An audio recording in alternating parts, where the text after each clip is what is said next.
Coming up on Locked On Dodgers, it's a mailbag episode. We're answering your questions about the Dodgers in October. We'll touch on Kyle Hurt. We'll touch on Dodgers' strengths and weaknesses. We will talk about value and how it can be defined and if salary ought to be included in that.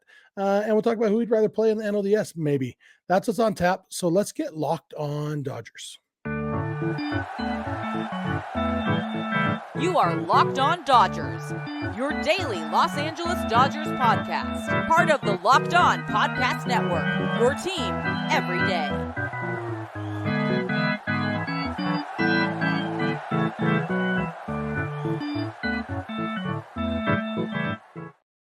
Hey, Dodger fans, this is Locked On Dodgers, part of the Locked On Podcast Network, your team every day. Thank you for making Locked On Dodgers your first listen every weekday morning. Remember, this show is free and available on all podcast platforms and on YouTube simply by searching for Locked On Dodgers. Or even better, go ahead and subscribe wherever you're watching or listening right now. Then you can be an everydayer just like we are. If this is your first time with us, I am Jeff Snider.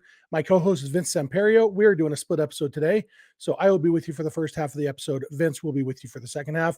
Vince and I are both lifelong Dodger fans, just like you are. We've also both spent time covering the Dodgers in the press box and the locker room, so we're not quite insiders, but we bring you the smart fans perspective on our boys in blue every weekday morning. We appreciate those of you who are with us every weekday, our everydayers. If you want to be an everydayer, just watch or listen every weekday morning, and then you're an everydayer. It's October 3rd today. The first day of the postseason. The Dodgers don't play for another 4 days because they don't have to play in the first round, which is really nice. But now that it is the postseason, this is officially a playoff beard. I've never really had a playoff beard before, and so I won't be trimming this baby until late October when it's time to dress up as Guy Fieri for Halloween. But until then, I am Grizzly Adams, and we're going to talk about the Dodgers. We got some good mailbag questions from you guys, mostly about the postseason, but also I got one that I really liked that isn't specifically about the postseason, just about value in general. So we're going to talk about that. In fact, let's jump right into that question. That one comes from Doug Reynolds at CRCL805. Doug is an everydayer. Doug has been listening for a long time. We interact a lot on social media. I like Doug a lot. Good dude. And he says, are there different metrics to analyze the best value a player provided for the year? He puts value in quotes. He says, comparing what their contract cost and the production they had, I would assume JD Martinez would be way up there along with Jason Hayward, probably Outman and maybe even Freddie as well. Curious to hear the breakdown of who brought the best value to the organization this year. Thanks. And I like that question a lot, Doug. And the answer is kind of tricky. And that's because value, I don't think it's a linear thing. And because really, when you think about it, salaries there's so much disparity in salaries between rookies and veterans that the guys who give you the most bang for your buck are always going to be rookies, or, guys who pre-arbitration guys who are just making the league minimum or close to it. So like this year, James Outman wasn't the most valuable Dodger on the team as far as WAR. He was 5th on the team, but he made a lot less money than everybody else ahead of him. And so I crunched numbers. So Mookie's dollars per WAR, if we want to look at it that way, the Mookie had 8.4 WAR this year, made about 25.4 million. That means that his dollars per WAR was just over $3 million. That's very good. The average, the going price for WAR is about 8 to 10 million per WAR. And so Mookie was very valuable. Despite being paid a lot of money, he was so good that it was worth it. Freddie Freeman made a little bit more than Mookie, had a little bit lower WAR, so his would be, a little bit worse, but still good value in the 4 millions, right around $4 million per WAR, per win. But then James Outman made $722,500. His salary was so low that I said the whole amount, included the $500, because it actually, is a substantial part of the salary. He had 3.3 WAR, which means that his dollars per WAR was $218,787.88 per WAR. So like we're looking at what did I say? Mookie's was just over 3 million and Outman's was less than $250,000. So, Outman was like 13 or 14 times more valuable in the bang for your buck category. But a team of 26 James Outmans would not have been as good. It would have been a lot cheaper, but it would not have been as nearly as good as the team the Dodgers had.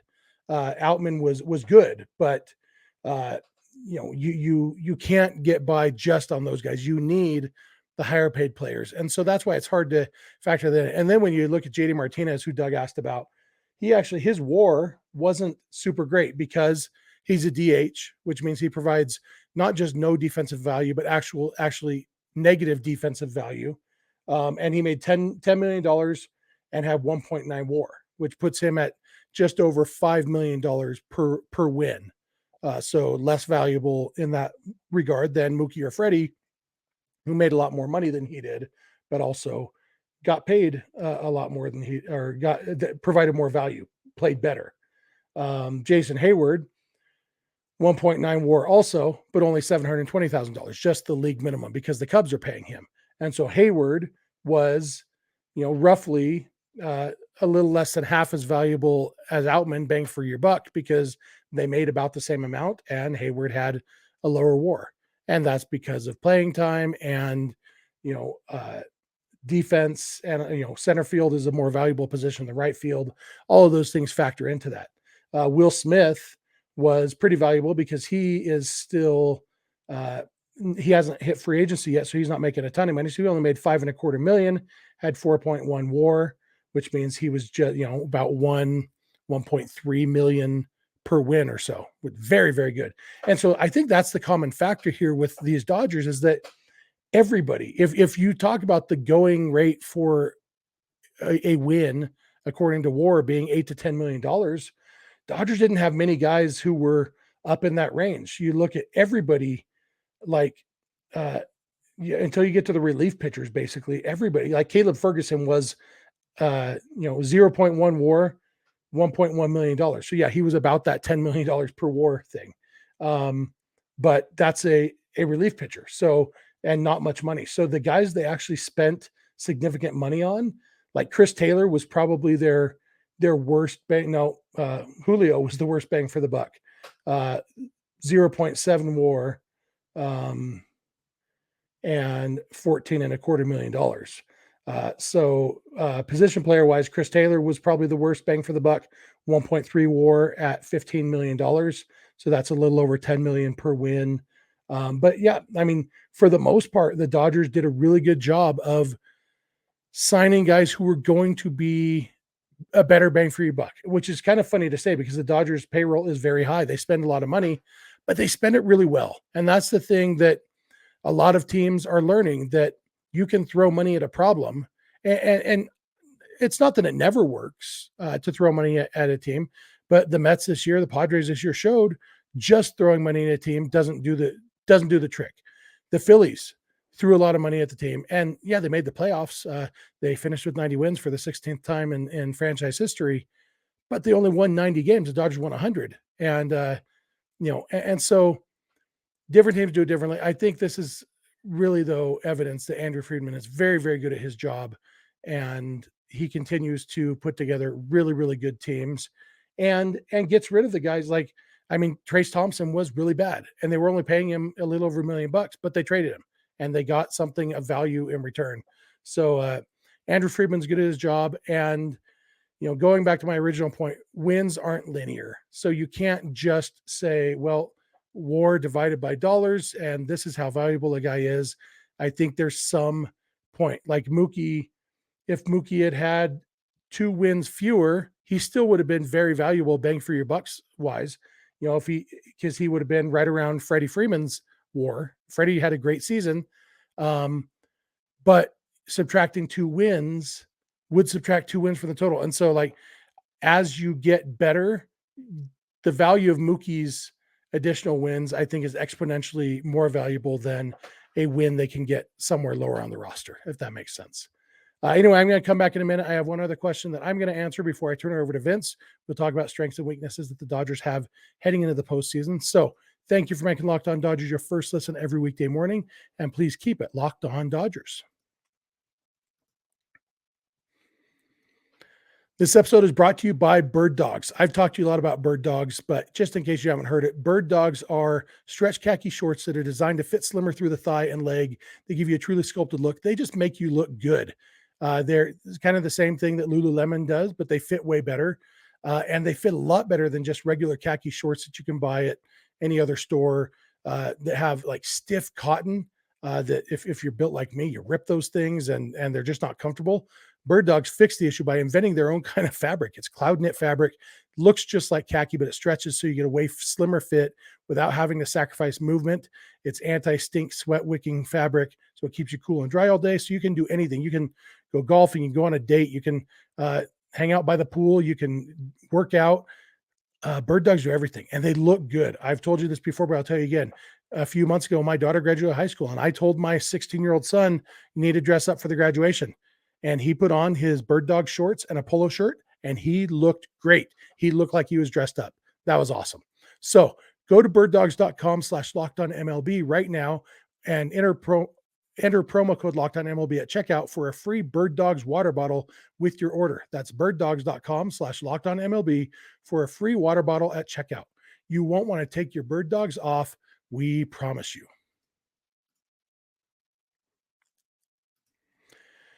Hey, I am back. I want to thank you for making Locked On Dodgers your first listen every weekday morning. Especially want to thank our everydayers who are with us every day. If you're not an everydayer, just start watching and listening every weekday morning, and then you are an everydayer. Want to remind you, you can catch every Dodger game starting on Saturday when the Dodgers postseason finally starts. Catch all those games, the radio broadcast, Dodgers radio broadcast on Sirius XM or the SXM app by searching for Dodgers. And if you're watching this on YouTube, we'd love to hear your thoughts in the YouTube comment section. If you're listening on the podcast, we'd love to hear from you through social media or email or any of that information that Vince will give you at the end of the episode. With that said, let's jump into my last question. This comes from our buddy Jeff, not me, a different Jeff. He asks, what are the strengths and the weaknesses that the Dodgers have heading into October? And for me, it's kind of funny because the strengths and weaknesses could be the same thing. If you break things down into starting pitching, relief pitching, and offense, I guess there's defense too. Even defense could be a strength or weakness, as we've seen sometimes. But starting pitching could absolutely be a strength. Bobby Miller is great, has a lot of potential. He's a future ace. Clayton Kershaw has had a great season. Emmett Sheehan, Ryan Pepio, a lot of those guys. I mean, there's potential for the Dodgers starting pitching to just dominate this October. But rookies are unpredictable. Clayton Kershaw's a little unpredictable, gives up, all the runs he allows are on home runs. Can he continue to not have runners on base when he gives up those home runs? Lance Lynn, multiply that by 100. Can he keep guys off base when he inevitably gives up a home run or two every time he pitches? So everybody, whether because of their youth or because of their age, basically, could be a strength or could be a weakness. And so that's really interesting. And the bullpen is not quite to the same extreme. The big five in the bullpen, Phillips, Gratterall, Shelby Miller, Brazier, and Kelly. I think those five are going to be really good, especially if the Dodgers, do some piggybacks, keep the big five fairly well rested. They could be pretty dominant. But then you've got the lefties, Ferguson and Vesia. If they make the roster, one or both of them make the roster, what are we going to get from them? Are they going to trust them in any big situations? So the bullpen is a little bit of a question mark, especially when you also factor in that guys like, Emmett Sheehan and Michael Grove and Lance Lynn and Ryan Yarbrough might be pitching out of the bullpen, maybe even Gavin Stone, Kyle Hurt. There's a lot of question marks there too. And then the offense. The offense has been awesome this year. They scored over 900 runs for the first time since the Dodgers came to LA. Only 40 runs fewer than the Braves, who everybody can not stop talking about. 40 runs is not a lot over the course of 162 games. Dodgers, very good offense. But the Dodgers had a very good offense last year too. And then they just went cold in October, and that they had that 0 for 20 stretch in the NLDS. And like I've said many times on this podcast and to anyone who will listen to me, that 0 for 20 stretch is so abnormal, not just for the Dodgers, but for anybody. It's just historically bad. If the Dodgers had gone 4 for 20, which is still bad, that's a 200 batting average. If they'd gone 4 for 20 with runners in scoring position during that stretch, instead of 0 for 20, the Dodgers would have swept the NLDS against the Padres. And then who knows what would have happened? Like the best team doesn't always win. We know that.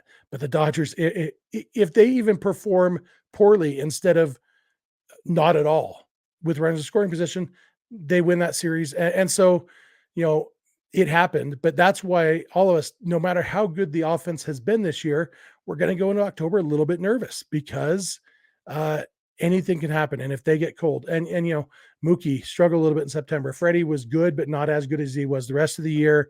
Muncy and Outman and Smith. And really only JD Martinez really dominated in September. And even him, he struck out too much. And so, you hope he can make the pitchers come into the strike zone.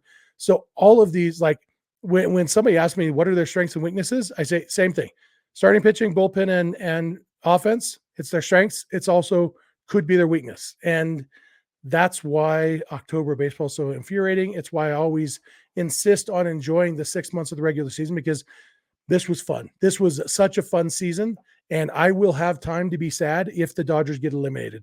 I'm not going to start being sad beforehand. As of right now, I think it's perfectly realistic to say the Dodgers have a good shot. Not a great shot. Nobody has a great shot. Even the Braves, everybody agrees they're the best team in baseball. I would guess that they have 24% chance of winning the World Series, something like that. And the Dodgers are probably 17%. It's not that much of a difference. The fact is the odds are against both of them. And it wouldn't be that much more of an upset for the Dodgers to win it than for the Braves to win it. And so that's what I'm going to continue to root for and hope for and have confidence in until I can no longer be confident in that. And I encourage you all to take that approach with me, because it's a lot more fun to watch baseball that way. With that said, that's going to do it for me. I'm going to turn it over to Vince. He's got a couple more questions from you guys to answer. So thanks for hanging out with me, and Vince will be along in a minute. Today's episode is brought to you by FanDuel. Snapping in action this NFL season with FanDuel, America's #1 sportsbook. Right now, new customers get $200 in bonus bets guaranteed when you place a $5 bet. So that's right, a $5 bet gets you $200 in bonus bets guaranteed. Win or lose, that's $200 in bonus bets.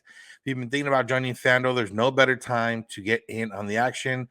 The app is easy to use, and there's a wide range of betting options, including spreads, player props, over-unders, and more. What is that? Well, the spread is how many points a team is going to win by or lose by. Player props is, different player stats, yards, touchdowns, things of that nature. Are they going to get more or less, or are they going to score or not score? Over-unders, how many points or how many yards or how many touchdowns will someone score? You can go the over, you can go the under. There's a lot more other things. So go check it out right now at fanduel.com/locked-on and kick off the NFL season. FanDuel, official partner of the NFL. Yo, Dodger fans. Welcome to my part of the episode, Locked On Dodgers. Thank you all for making Locked On Dodgers your first listen of the day every day. Make sure to find us wherever you get podcasts and on YouTube, and become an everydayer by listening every day. You can also catch the home broadcast for any Dodger games with SiriusXM or the SXM app. All you got to do is search Dodgers on there, and you can listen to the home broadcast. But it's playoff time, so maybe you want to start watching and being stressed and nervous, or calm and cool and collected, depending how you feel. But for me, I'm going to probably be nervous. So let's get right back into these questions. We have one from our buddy Kevin at BlueGoon82. He says, why do you think Kyle Hurt didn't get more than one appearance during the regular season? He mentions how the Phillies might have caught lightning in a bottle with Kirk Green, and their pen is just as deep as the Dodgers. Was Hurt just not ready to be trusted? This, I would assume, speaking from a fan's perspective, I don't know. I don't think their bullpen overall was strong enough for them not to give Kyle Hurt a chance. I think maybe at the specific point where Hurt was moved up and down, the fact that Joe Kelly came back the next day didn't help. I think that they were maybe still counting on, they weren't exactly sure about Almonte and Daniel Hudson and those guys, if, what they were going to do. I think the fact of the lack of 4 for sure starting pitchers probably factors into it a little bit. If they had, Kershaw and Bobby Miller and, 2 more guys that they had 100% confidence in to be starting pitchers, then I think Kyle Hurt maybe gets a little bit more of an extended look because, his stuff in a 1 inning role would play up more than even a guy like, Pepio, Sheehan, Stone, um, guys like that, Lance Lynn. But if they're going to need a lot of arms that throw multiple innings, and well, I guess that doesn't really factor in too much because he's a guy who could throw multiple innings. But I think, all in all, I think when they brought him up, they were like, "Hey, we need arms, and we might as well get this guy on the roster. We're going to need to get him on the 40-man roster, anyways." And he just looked a lot better than they maybe would have thought. And it stood out in our eyes. It stood out in a lot of fans' eyes, but realistically, they never were going to give him a shot. And I think that's one of those things where the lightning in a bottle. We've seen guys catch that lightning or just come up and be dominant. And you know, if we've talked about it before, we mentioned Francisco Rodriguez with the Angels in 2002 and David Price with the Rays in 2008 and guys like that. But those guys were kind of more, I guess, needed in a sense. Or if we never saw Kai Hurt pitch that 1 inning, this isn't really a question. And it's still possible that they could use him in the postseason if guys, are ineffective or if guys get hurt or, if they see something or if they see something that gets him on the roster. Yeah, but ultimately, I think it might have just been too late in the Dodgers' eyes to give him enough innings in order for them to see what they got, if he could be trusted, things of that nature. But again, if we randomly saw Kyle Hurt's name on the NLDS roster, I probably would be a little surprised, but I wouldn't be worried, I guess, or like, oh my God, I'm scared that Kyle Hurt's on the roster. Like that 1 inning and the stuff that he's shown in the minor leagues is good. It's elite stuff. He hasn't necessarily put it all together in terms of throwing strikes and all that, but yes, to the specific question, why do you think? That's why I think that it's just a matter of the roster crunch at the moment, and what they need on this roster is maybe a little bit different than what they can count on him for. And then, was he not ready to be trusted? I think it was a matter of they've had to use guys that maybe weren't ready to be trusted either, but they've had to use them. And he just caught in a weird spot where actually the Dodgers had healthy arms and guys that were throwing effectively. Like if one of Pepio, Stone, Sheehan in that last month had been completely terrible, maybe we do talk about Kyle Hurt being one of the guys that gets a chance, but it just didn't work out that way. All right, we got a question from John at John JHN Chang 17.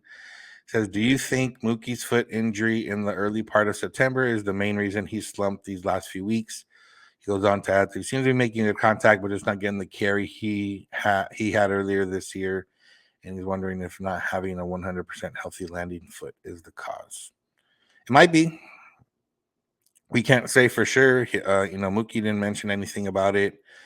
And if you're looking, searching for answers, or if you're looking for what was maybe different between August and September, that's possible. It's very possible that in September, along with already it being a longer season, you might not feel 100% your freshest. Any little injury here and there can throw you off. We're hoping it's just a little slump, or if it is with this injury or this little foot issue, that this week off can maybe help ail that and kind of get it going or get it out. The good part, is that if you go the month of September specifically, or like the last 30 games, Mookie still was OPSing 880 or something like that. but that was very much carried by the first week of September. If you go to his last 15 games, he's OPSing under 700. And if you go last week of the season, he's OPSing just under 600 with no homers in those last 15 games. So, and if you go last 30 games, he had 5 homers, 17 RBIs. But then you go last 15 games, so you cut that in half.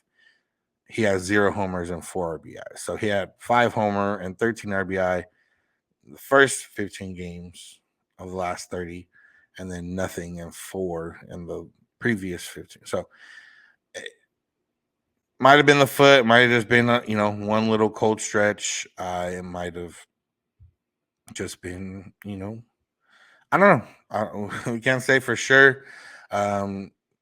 Putting a potential bothersome foot, his landing foot being that bothersome foot, is very much enough to kind of throw somebody off and maybe put them in a little mini slump. But like I mentioned, what we're all thinking and hoping and wondering and wishing is that either 1, he's healthy, 2, he pushes through it. If it is something that bothers him, 3, it might have just been a little slump, and 4, he gets out of that slump and if he can have the month he had in August right now, that'd be very, very, very ideal. And it's one of those where who knows, who knows. It just happens sometimes. Sometimes you get in a slump and it didn't go your way, but injury would also help explain things of that nature. So I know it's hard to give a for sure answer here, but we'll see. Last question is from Kershaw's Wrath at GMan1026. He says, who do we want to play Saturday, Brewers or D-backs? One note on this, we found out that Brandon Woodruff is out for sure for the wild card series, and likely, I don't know if the exact wording was likely, or Craig Counsell basically said we may not see Brandon Woodruff the entire postseason. He has a shoulder issue, if I'm not mistaken. So, does that change anything? I mean, slightly. Burns Woodruff or Burns Peralta Woodruff is a lot different than Burns Peralta and Wade Miley. In even in a short series, that you're going to see the pitcher, whoever throws in game 1 and 2, probably come back and pitch 4 and 5 if needed. But is that enough to kind of place them in the same as the D-backs? And I'm not going to say who I'd rather play, just because there's not a significant enough advantage in any which way for me to definitively be like, oh yeah, I'd rather face them. You think about travel purposes, the Diamondbacks, that's closer travel. The Dodgers are familiar with that stadium. The Dodgers are a little bit more familiar, obviously, with the Diamondbacks, specifically playing them 13 times instead of 7 against the Brewers. I think it's one of those where pitching-wise, the Brewers still have the advantage, and you'd rather not face them for that. Offensively, the D-backs have the advantage, and you'd rather not face them for that. It kind of goes there. Like Corbin Burns and Freddie Peralta, don't really want to face them. Even Wade Miley can have a good game, potentially. And then you got the bullpen, Devin Williams, hard to get to. So the thing is, like, Devin Williams can be neutralized if you're just never losing or in a close enough game for him to make that much of an impact. When the Dodgers swept the Brewers in the second half of the season, I don't even think we saw Devin Williams pitch because the Dodgers were up, and he was never needed in a safe situation or even in a late and close situation. But then on the offensive side, they've been playing better, but there's not anyone that you're extremely concerned about. Christian Yelich is having a good bounce back season. Guys like Rowdy Tellez can always run into a fastball or even an off-speed pitch. You got guys like Mark Canha with some professional at bats. But their offense has not been great, and there's not somebody, a lot of guys specifically that you're like, oh man, I'm worried about them. For the D-backs, kind of the same. Offensively, they're not as good. Corbin Carroll is pretty good. Christian Walker just has always had the Dodgers number. But also, if the Dodgers played the D-backs 19 times a year, or the Brewers 19 times a year the last few years, and then 13 times this year, maybe some more guys would have emerged as I don't want to face him. So I think for travel purposes and comfortability, the D-backs would be a cool team to play, but also the Brewers would be cool to play because offensively they're not as that good either. So it's not a cop-out answer per se. If you had to ask me right now, I'd rather face the Diamondbacks, but it's not that large of a margin for me to say, oh, bring me the D-backs, bring me the D-backs, bring me the D-backs. It's more like, well, yeah, the D-backs would be cool to face. So, yeah, that's where I'm at. And depending on how everything lines up, you got first game Tuesday in the wild card, but Zach Gallen's not lined up to pitch that game. It's Brandon Pfaadt. So which means Zach Gallen probably pitches Wednesday, I'm assuming. So if he pitches Wednesday, you got Thursday, Friday, Saturday, Sunday, Monday. He wouldn't be able to pitch until game 3. Oh no, game 2 of an NLDS. So, and that means Merrill Kelly, if they go to game 3, would pitch a game 3. I don't know. Like I said, I am worried about any team in the postseason, so I'm not going to say who I'd rather face, like definitively, or be like, oh, give me them.